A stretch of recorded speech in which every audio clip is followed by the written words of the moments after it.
Jadi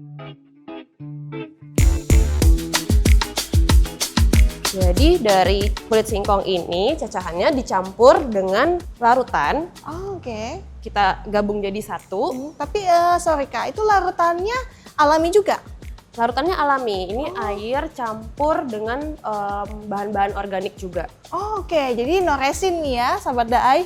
Tidak ada sama sekali. Kita anti kebetulan. Oh, oke. Wah, Ini itu contoh yang udah jadinya, betul. tiba-tiba Ini jadi kalau kulit. kita lihat dia ada kayak tekstur kasarnya, ini sebetulnya dari kulit singkongnya. Oh, gitu. oke. Dan yang ini bening-bening kalau air. misalkan kita terawang di cahaya matahari, bisa kelihatan ya. Jadi dia kayak ada translusennya gitu ya, Oh, nembus cahaya.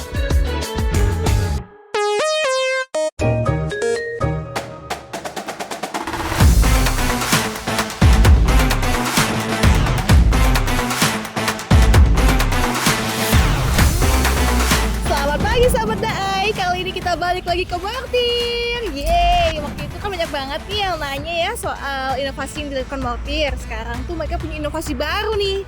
Nah, kira-kira inovasinya apa ya? Kali ini kita ada janjian sama Kak Erin. Halo Kak Erin. Hai sahabat Daen. Hai Kak. Wah, kita tahun lalu ini udah ke Mortir, terus ternyata banyak banget nih yang nonton. Sekarang penontonnya pengen tahu nih apa aja sih inovasi yang ada di Mortir ini Kak? Oke, jadi sebenarnya di Mortiar itu kan kita dari awal emang pengennya tuh transforming materials. Jadi kita emang nggak akan cuma main di satu jenis material. Mungkin yang lalu kita berhubungan sama sampah botol plastik, sampah tutup botol, sampah kresek. Nah, kali ini kita punya inovasi baru nih. Wah. Dari limbah organik, limbah pertanian, Wih, yaitu kulit singkong. Wah, seriusan Kak? Ya. Jadi apaan itu Kak? Sejauh ini kita coba buat jadi produk fashion kayak tas. Wah, jadi penasaran nih. Boleh nggak kita intip-intip dikit di Kak Erin? Boleh. Ayo. Oke, kalau gitu let's go. Oke.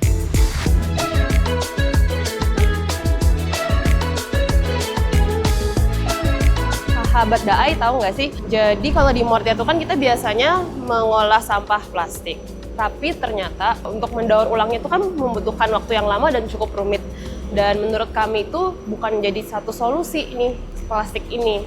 Berapapun kita mendaur ulang nggak akan pernah bisa menjadi berkurang plastiknya. Karena ternyata nggak seimbang nih antara yang supply, yang memakai dengan yang akhirnya terbuang. Dan akhirnya di TPA menumpuk banget gitu. Jadinya kita mencoba mencari alternatif material yang kira-kira nih sekiranya dibuang pun akan terurai sendiri ke tanah. Nah, makanya kita coba explore di limbah kulit singkong. Oh, oke. Jadi itu dari mana aja Kak kalau kulit singkongnya Kak? Apakah dikupas sendiri gitu atau emang ada nih supplier-suppliernya nih?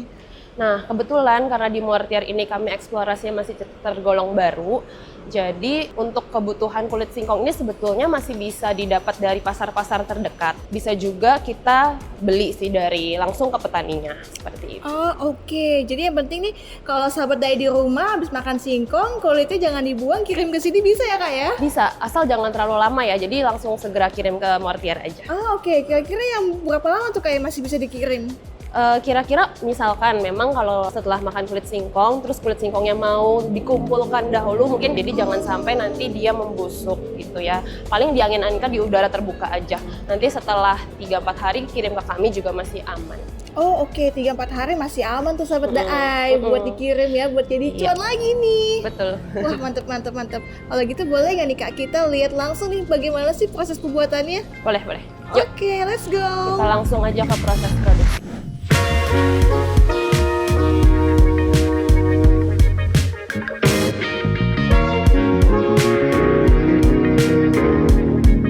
Sahabat Daai, ini nih ceritanya. Jadi limbah kulit singkong yang udah kita dapat dari pasar masih basah, kita cuci dulu supaya kotorannya hilang. Setelah itu kita jemur, kira-kira kurang lebih 3-4 hari. Tuh nanti kan akan mengering ya. Setelah itu baru kita keringkan lebih maksimal lagi menggunakan oven. Nah, baru kita dapat seperti ini.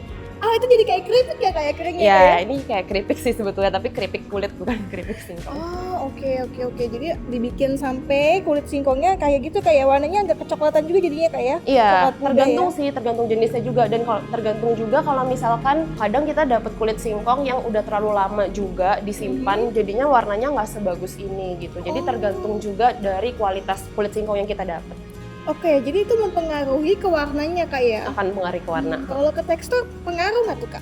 Enggak sih, kalau ke tekstur nggak gitu pengaruh, karena itu bisa kita mainin di cara kita nanti mencacahnya aja. Oh oke, siap Kak.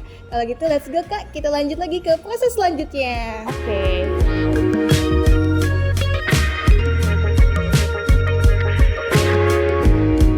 Oke, sahabat Daai. Jadi tadi kan kita udah cerita nih tentang pengeringan dari kulit singkong ini. Nah, sekarang kita pengen tahu nih gimana caranya dari kulit singkong ini kok tiba-tiba menjadi tas. Ternyata ada proses cacah dulu nih, sahabat Daai. Nah, ini dia nih contoh yang sudah dicacah. Jadi kalau udah dicacah tuh kayak gini Kak ya? Jadi Iya. kayak gabah gitu Kak ya? Iya, dan gimana sih cara nyacahnya sebetulnya kalau di tempat kami, karena kami masih home industry, jadi kami hanya memakai grinder biasa aja sih sebetulnya untuk makanan gitu. Dan untuk tingkat kehalusannya sebetulnya bisa diatur juga. Mungkin memang karena kulit singkong ini ternyata teksturnya sangat keras, jadi memang butuh berkali-kali sih untuk kita dapetin tekstur yang memang cukup lembut gitu ya. Jadi tergantung juga nanti aplikasinya untuk apa. Jadi kalau misalnya dicacah berkali-kali dia akan semakin halus gitu Kak ya? Iya, betul. Semakin halus, semakin kayak bubuk, hasilnya pun nanti kulitnya akan semakin lebih halus juga. Oh, Jadi oke. tergantung banget dari cacahan awal. Oh, biasanya itu bisa buat jadi apa aja Kak? Kalau yang dari cacahan halus maupun yang agak lebih besar gitu? Kalau dari pengalaman kami, jadi kalau yang cacahan halus ini biasanya kalau untuk jadi kulit tas itu masih oke gitu ya. Tapi kalau yang cacahan kasar biasanya kita pengen dapetin feels cahaya gitu, kayak translucentnya. Karena kan dia ada bagian yang nggak kena cacahan halusnya, jadi kayak bisa tembus pandang gitu. Nanti aku Oke. akan kasih contoh juga sih bentuk produk yang memang jadi aplikasinya ke produk lampu gitu. Oh oke. Gak sabar nih Kak jadinya pengen tahu lagi nih apa lagi sih proses selanjutnya. Kalau gitu langsung lagi yuk kita lihat lagi Sahabat Dai.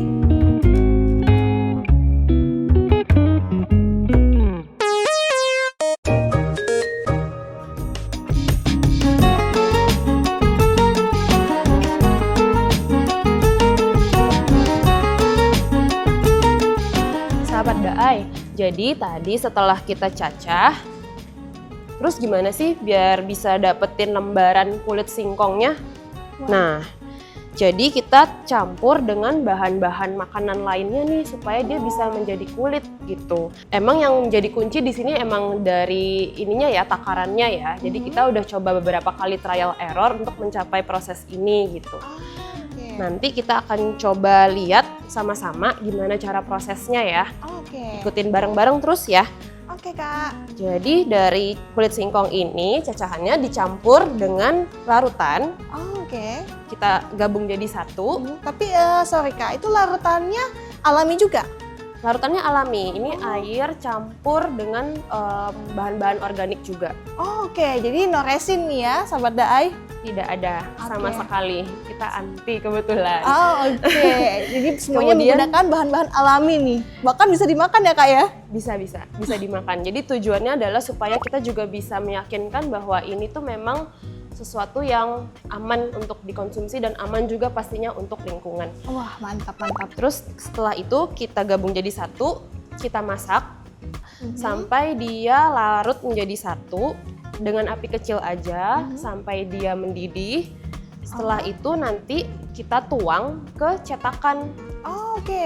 Nanti dia akan masuk ke dalam cetakan, jadi dia akan mengisi ke seluruh permukaan cetakannya. Jadi takaran di awal itu menyesuaikan cetakan yang nantinya kita akan pakai sebetulnya gitu. Oke. Dan untuk nanti menjadi tas, kita sebetulnya membutuhkan cetakan yang lebih besar, 60 kali 40. Tapi untuk demo aja kita coba pakai cetakan yang kecil nih, sahabat Daai. Jadi ini kalau untuk cetakannya harus kotak gitu Kak ya? Sebetulnya cetakannya nggak harus kotak, tapi kita karena masih home industry, kita pakai aja loyang yang memang tersedia di pasaran. Oke, jadi kayak mau bikin kue nih Kak ya? Ya, sebenarnya nggak beda jauh sih dari bikin kue atau bikin agar-agar kali ya. Tapi ini jadi kayak ada coklat-coklat minyak-minyak gitu Kak ya? Ada tekstur-teksturnya juga ya Kak ya? Ada tekstur-teksturnya. Nah, tekstur-tekstur ini tergantung dari awalnya kita mencacahnya sehalus apa. Oke. Mungkin sahabat dae nggak bisa kecium ya aromanya, tapi kalau misalkan di tempat kami yang memang produksi ini, itu berasa banget aroma kulit singkong dibakarnya. Bener-bener. Aromanya manis dan wangi. Oke, tapi ini juga pengaruh Kak ya ke tebalannya si kulit itu Kak ya? Betul, ketebalannya juga. Jadi tergantung cairannya juga yang kita masukin seberapa banyak sebetulnya. Oke, jadi itu bukan minyak ya, tapi itu adalah cairan ya sahabat dae ya? Iya, ini cairan. Nanti Oke. dia akan mengering. Setelah kita masukkan ke cetakan, kita bisa taruh cetakan ini di sinar matahari atau di ruangan terbuka, di terkena udara, supaya dia akan lebih cepat kering. Kita perlu perhatikan juga sirkulasinya supaya nantinya juga mendapatkan kualitas yang baik gitu. Karena kan akan rawan sekali bahan biomaterial ini terkena jamur. Oke, Jadi musuhnya itu sebetulnya jamur. Oke, tapi perlu ditutup nggak itu Kak? Sebaiknya tidak. Kalau ada yang ditutup, dia malah akan lebih rentan jamur. Oh oke, nah itu dia tipsnya ya sahabat dae ya. Tapi ngomong-ngomong nih Kak, ini berapa lama Kak dibiarinnya tuh? Kurang lebih tergantung kondisi cuaca juga. Kalau misalkan cuacanya cukup panas, seperti musim kemarau gitu, akan lebih cepat. Mungkin sekitar 2-3 hari udah bisa kita panen gitu ya. Oke. Udah bisa kita kelotokin lah gitu dari cetakannya. Mantap, mantap, mantap. Tapi Kak, aku kan ngeliat juga nih ya, itu kan kalau yang cair-cair tuh bisa jadi bening ya Kak ya? Berarti kalau misalnya mau kulit yang tebel gitu, itu diatur takarannya lagi Kak ya? Diatur lagi aja takarannya, diproporsionalin aja. Kalau gitu penasaran juga nih Kak, kalau dari Mungkin- sini jadi apa nih Kak? Kalau yang udah jadinya, bisa lihat seperti ini nih. Wah, Ini itu udah contoh jadi yang udah jadinya, betul. Heeh. tiba-tiba Ini jadi kalau kulit. kita lihat dia ada kayak tekstur kasarnya, ini sebetulnya dari kulit singkongnya. Oh, oke. Dan yang ini bening-bening kalau air. misalkan kita terawang di cahaya matahari, bisa kelihatan ya. Jadi dia kayak ada translusennya gitu ya, Oh, nembus cahaya. Ini yang tadi aku bilang kalau cacahannya kasar, dia bisa malah jadi kayak produk lampu gitu. Karena dia bisa menembus cahaya. oh oke. Ini ada contoh lainnya juga, tapi ini mungkin lebih Oh, lebih tebal nih Kak lebih ya? tebal. Tuh dia nggak gitu tembus cahaya, jadi itu bisa diatur juga. Hanya bermodalkan 2 macam aja tuh Kak ya? Betul, betul. Bisa jadi kulit seperti ini, keren-keren. Nanti setelah menjadi kulit seperti ini, sebetulnya aplikasinya bisa banyak macam sih. Variasinya bisa dari produk fashion, home decor, dan lain sebagainya. Nah, mungkin yang ada di sini kita kasih contoh ini kali ya, tas kali ya. Wow, cantik Nah, banget tuh. Gimana sih caranya dari lembaran? Nih, kalau sahabat Daya lihat yang ini agak lebih tebel nih. Aha. Ini sekitar kayak 2 mili gitu. Nah, mungkin aplikasinya kita belum tahu nih jadi apa, tapi ternyata dia bisa setebel ini juga loh gitu. Oh, oke. Nah, untuk tas ini cara pembuatannya dari lembaran yang tadi yang udah kita lihat, ini bisa dijahit gitu. Jadi dia tuh seperti kulit sebetulnya. Oh, iya. Jadi kita sebutnya kalau di Mortier itu pusing, kulit singkong. Dan tas ini kita sebutnya singgah. Singgah Kenapa bag. tuh Kak? Sebetulnya aslinya kita tuh memakai kulit singkong dan kulit buah naga, makanya namanya singgah. Sing dari singkong, gah dari buah naga. Asik. Ada haknya. Buah naganya Jadi, yang mana Kak? Nah, kalau di sini mungkin nggak terlalu kelihatan, tapi ini label kita ini dari kulit buah naga. Oh Jadi iya. pure 100% tas ini kecuali dari resletingnya itu dari limbah pertanian. Kecuali ini juga, ini dari limbah tutup botol. Oh oke, jadi ini semuanya dari limbah, teman bermacam-macam limbahnya nih ya. Tas model lainnya ini contohnya seperti ini. Ini yang coklat warnanya Kak. Nah, ini warnanya kita atur supaya ada yang lebih kemerahan, ini yang lebih coklat seperti itu. Oh, itu yang tadi karena takarannya yang dimainin tuh ya. Takarannya betul. Wah, keren. Tapi ini bahannya tuh mudah sobek gak sih Kak pas dijahit? Sebetulnya bahan ini justru karena kami biasanya memakai kresek juga, mendaur ulang kresek, kalau dibandingkan dengan bahan kresek lebih aman untuk dijahit karena dia seperti kulit. Jadi pori-porinya cukup kecil gitu. Jadi kalau misalkan sudah dilubangi, mungkin akan ada bekas tapi tetap masih bisa ketarik gitu ya. Benang itu masih ketarik. Jadi kuat. Dan kalau misalkan ada robek, Sebetulnya cara satu-satunya ya untuk ditambal sih kalau udah terjadi kerobekan Bisa seperti ditambal, itu. Kak? Ya mungkin ditambal seperti dari dalam, kita tambahin lagi aja kain seperti perca. Jadi kayak kulit perca, kita tambahin terus kita tambal lagi gitu. Tapi so far, selama dia belum ada ketusuk, itu nggak akan robek sih. Oke. Jadi cukup kuat. Tapi sebelum bahas lebih lanjut, aku juga penasaran sama yang kulit buah naga tadi. Itu cara bikinnya gimana, Kak? Nah, kalau kulit buah naga, jadi kalau di sini kita lihat warnanya seperti ini ya. Sebenarnya kulit buah naganya itu sama prosesnya. Semua proses ini semua sama. Yang berbeda adalah materi awalnya aja. Kalau tadi itu kita kulit singkong, kalau ini dia buah naga. Nah, buah naganya ini kita ambil kulitnya aja. Jadi memang kan yang kalau kita makan dagingnya, kulitnya yang tersisa ya. Nah, kulitnya itu yang kita proses. Kulitnya ini kita keringkan memakai mesin dehidrator supaya dia, karena kita udah coba proses pengeringan yang dengan metode cuma di alam aja, ditaruh di sinar matahari itu tidak sebaik dibandingkan kalau dengan mesin dehidrator, karena dia cepat sekali membusuknya. Karena kulit buah naga itu ternyata airnya sangat tinggi kandungan airnya, jadi dia butuh dehidrator. Nah, setelah kita mendapatkan cacahan kulit yang sudah kering, itu warnanya sebetulnya merah tuh, sahabat Daai. Tapi pas kita udah olah dengan cara yang sama, teknik yang sama, ternyata warnanya jadi coklat. Gitu. Jadi kayak gitu karena udah diolah menariknya ya? seperti itu, tapi ini semuanya sebetulnya pure dari buah naga, kulit buah naga. Tinggal dijahit lagi aja tuh, Kak ya? Iya, betul. Jadi kita berusaha supaya labelnya pun kita ramah lingkungan gitu. Wah, oke Kak, keren banget nih, kita buat belanja-belanja nih kalau shopping nih ya.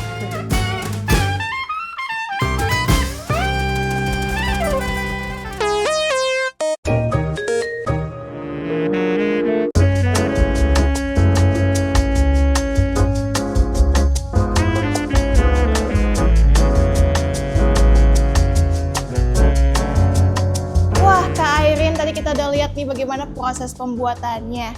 Tapi ngomong-ngomong Kak, ini tasnya udah di launching Kak? Nah, tas ini kebetulan kalau yang mau melihat lebih dekat, kami belum ada di store manapun. Jadi memang cuma bisa lihat di Instagramnya Morthings. Oh, di Instagramnya Morthings nih Kak ya? Iya, Oke. Nah, tas ini kebetulan yang ini belum launching sama sekali karena ini betul-betul baru didesain sama Yunda, tim Mortier juga. Kalau yang ini desain dari waktu itu intern di Mortier, namanya Radisva. Wah, berarti ini eksklusif nih ya sama Ya. TikTok by TV nih. Wah. Oke Kak, tapi ini kedepannya rencananya mau dibuat lokal aja kah? Atau ada rencana buat ekspor juga? Untuk sementara kita masih mencoba pasar lokal dulu, sambil kita mengedukasi material yang memang masih belum terlalu orang kenal ya. Jadi biomaterial ini kan memang masih tergolong baru ya. Jadi mungkin untuk saat ini kita akan coba pasar lokal dulu karena memang limbahnya juga dari lokal, dan kalau emang ke pasar internasional mungkin ke depannya. Wah, semoga tercapai nih ya, amin. Lalu Kak, ini udah jadi tasnya kayak apa aja tuh Kak? Bermacam model kah? Untuk tas, kami modelnya baru ada so far tuh 4 sebetulnya. Yang paling awal tuh kita buat gantungan kunci, tapi kita nggak ada contohnya di sini. Terus kita pernah juga buat sarung pena, kebetulan di sini juga nggak ada. Yang ketiga produk ini, dan ini yang keempat. Gitu. Oke, keren. Untuk produk lainnya selain kulit singkong, tapi kita ada berbagai macam produk juga sih. Wah, keren. Jadi berbagai macam juga Kak ya, hasil produknya Kak ya. Wow, ini udah pernah ditampilin di mana Kak? Jadi sebetulnya tas ini itu kita kenapa muncul dengan produk ini, awalnya karena kami diajak ke acara Innovation Day yang waktu itu memang mereka tidak mau menampilkan produk anorganik dari kami lagi gitu. Jadi mereka emang lebih tertarik ke biomaterialnya Mortier gitu. Yang kita sebetulnya biomortierial gitu. Jadi ada bukan biomaterial tapi biomortierial. Mortierial jadi, ya. Iya, jadi itu material yang memang dari alami ya. Dan bahan-bahan alami. Ternyata juga bisa dilakukan buat kita nih kalau hasil dapur di rumah nih Kak ya. Iya betul, supaya jangan sampai nanti sampah ini ternyata yang masih bisa dikelola dan masih bisa diolah dan didaur ulang ini nantinya sampai ke TPA, harapannya itu. Oke Kak, tapi ngomong-ngomong ini kalau misalnya ada sahabat Daai nih yang mau belajar, boleh nggak sih Kak? Kayak gitu langsung datang ke Mortir gitu. Jadi sebetulnya kami juga mengadakan workshop, tapi so far workshopnya masih seputar kreasi menggunakan biomaterial. Jadi belum memang cara membuat biomaterialnya. Tapi workshop terdekat itu nanti ada, bisa diikutin aja di Instagramnya Mortings, bisa diikuti terus aja karena kami akan terus mengadakan workshop untuk biomaterial ini. Dan salah satu produknya nanti seperti ini, gantungan kunci dari limbah kulit singkong dan limbah biomaterial lainnya. Wah, keren. Jadi inovasi kedepannya nih selain limbah kulit singkong, limbah kulit buah naga, ada apa lagi nih Kak? Kedepannya nanti kami akan juga mengeksplorasi dari ampas kopi yang sebetulnya memang sudah kita eksplorasi juga, tapi mungkin produknya nggak kami bawa saat ini. Kami juga pernah mencoba eksplorasi limbah cangkang telur yang nantinya bisa menjadi produk lampu. Wah, serius Kaplang. Kak? Iya. Wah, keren. Kalau cangkang telur itu diapain Kak prosesnya Kak? Prosesnya sebetulnya sama, nggak beda jauh.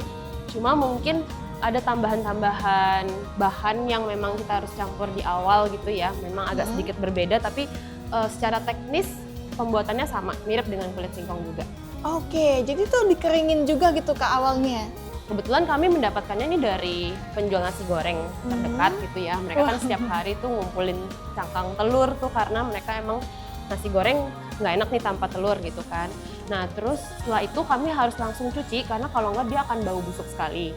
Nah setelah kita cuci, kulitnya itu kan dia ada lapisan kulit dalamnya itu kita nggak pakai untuk kita bersihkan dari kulit-kulitnya itu juga. Kemudian kita cacah. Setelah kita cacah, kemudian dengan proses yang sama seperti limbah kulit singkong juga. Oke, jadi dipakein tambahan material, terus dimasak lagi, dikeringkan lagi jadi kulit gitu Kak ya? Ya, betul. Terus jadi lampu Kak? Aplikasi jadi lampu. Ya. Wah. Dan ternyata memang setiap material itu karakternya beda-beda. Jadi kami juga menyesuaikan dengan karakter dari hasil dari biomaterial itu sendiri gitu. Kadang ada yang cocok untuk dijadikan tas, tapi kalau limbah cangkang telur agak kurang cocok ya kalau menurut kami. Makanya kami jadikan produksi kap lampu. Wah, keren. Produknya udah ada nih Kak? Di Mortings boleh dilihat juga. Wah, kalau penasaran nih cek sendiri nih ya sahabat Daai ya, Ya. di Mortings nih ya. Ya, boleh. Keren. Harapannya apa sih Kak dengan mengubah limbah dari yang dulunya botol plastik, sampah plastik, sekarang sampai ke limbah-limbah organik kayak gini? Harapannya apa? Sebetulnya masih sama sih. Harapan dari Mortir sebetulnya supaya semakin banyak yang sadar dan aware terhadap lingkungan gitu. Dengan kita mengolah sampah plastik juga sebetulnya kita harapannya dengan produk-produk daur ulang itu juga semakin banyak yang penasaran ini terbuat dari apa gitu. Dan semakin banyak juga yang mengarah ke lebih sustainable untuk gaya hidupnya gitu. Wah, keren banget. Dan yang menjadi pertanyaan dari sahabat Daai nih dari episode kita bahas limbah tutup botol sampai sekarang limbah organik Kak. Kalau misalnya nih kita punya limbah terus kita bawa ke sini boleh nggak sih Kak? Diterima nggak? Boleh banget. Mau sedikit apapun tetap kami terima. Wah, mantap. Dengan hati terbuka. Wah, keren. Oke nih, terima kasih banget Kak Airin untuk waktunya. Kita udah diajak keliling-keliling, kita diajarin hal baru pastinya. Semoga semakin banyak inovasi ke depannya untuk Mortir ya Kak ya. Thank you sahabat Daai. Oke, sukses terus untuk Mortir. Thank you. Bye. Bye.